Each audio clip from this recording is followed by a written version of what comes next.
Oh yeah, mwana kakua, ae kakua baba, baba kakua, ae kakua mwana. Okay, leo bwana tunadondoka na msanii kutoka Afrika Magharibi, yani anaitwa Angelique Kidjo.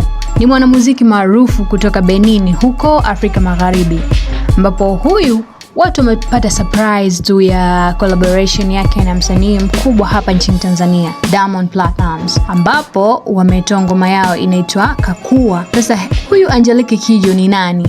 Ni mwimbaji, ni mtunzi wa nyimbo na mwanaharakati, na anahesabiwa kama mmoja wa wasanii wakubwa wa muziki wa Afrika duniani, na ameanza muziki tangu miaka ya 1980 na ameshinda Grammy Awards 5. Maana huyu mama si mchezo, yuko vizuri, ndio maana akawa ni mwanamuziki mkubwa duniani, na anajulikana kwa kuchanganya mitindo kama Afrobeat, Jazz, R&B na muziki wa asili wa Afrika, na amewahi kufanya kazi na wasanii wakubwa duniani kama Alicia Keys, Burna Boy na John Legend. Na watu wengi wamekuwa wakijiuliza imewezekanaje kufanyika collaboration kama hii.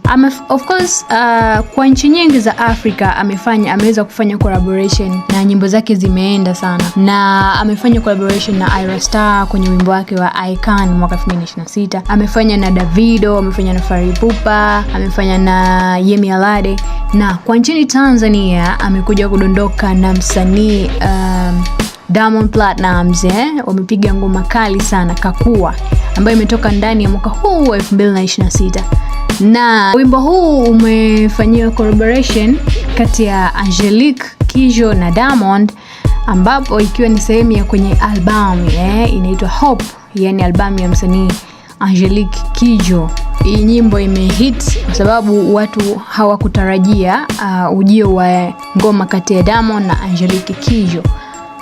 Je, maoni yako ni yapi hapo? Kwa sababu tunaona muziki wa Tanzania unaendelea kushika kasi mpaka watu wanafikiria kufanya collaboration kubwa kama hizi.